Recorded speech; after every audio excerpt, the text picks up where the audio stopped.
Bonjour à tous, j'espère que vous allez bien. Écoutez, de mon côté ça va extrêmement bien. On se retrouve aujourd'hui pour une nouvelle vidéo dans laquelle on va parler de l'arrêt Lemaire du 9 mai 1984, qui est donc l'un des grands arrêts du droit de la responsabilité civile et qui traite de la faute et du discernement. Effectivement, traditionnellement, la faute supposait un élément subjectif, c'est-à-dire qu'on ne pouvait commettre une faute que si l'on était doté de discernement, que si l'on était capable de discerner les conséquences de ses actes. Mais donc, cet arrêt Lemaire, avec également l'arrêt d'Erghini, aussi rendu le 9 mai 1984 par la Cour de cassation, est venu renverser ce principe. Alors quels étaient les faits dans cette affaire? On a un ouvrier qui effectue des travaux d'électricité dans la dépendance d'une ferme.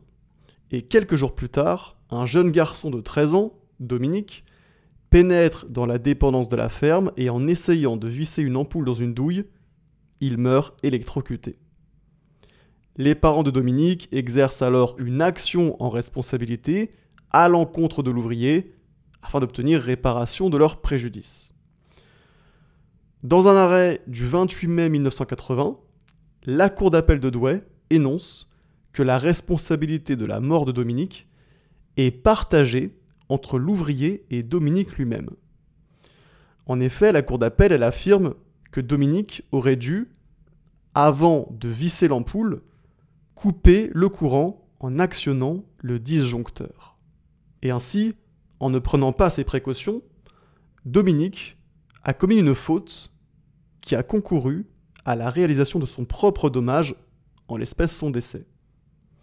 Et vous savez qu'en droit de la responsabilité civile, la faute de la victime, elle exonère partiellement le responsable, et donc la cour d'appel considère que l'ouvrier est partiellement exonéré de sa responsabilité. Et par conséquent, le droit à réparation des parents de Dominique doit être réduit. Alors, les parents de Dominique, ils sont pas contents de cette décision, et donc ils décident de se pourvoir en cassation.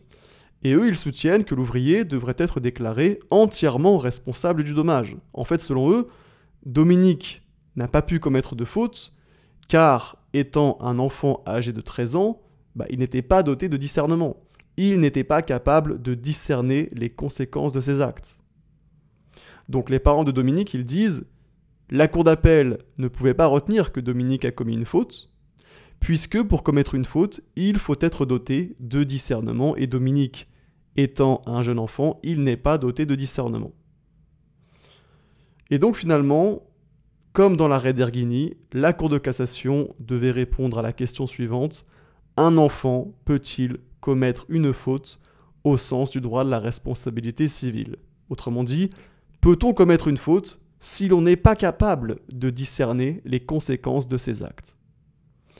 Et cette question étant une question de principe, l'affaire a été renvoyée devant l'Assemblée plénière, qui s'est donc prononcée dans son arrêt Lemaire, et donc à cette question de savoir si un enfant non doté de discernement peut commettre une faute, eh bien l'Assemblée plénière, dans son arrêt Lemaire, a répondu oui.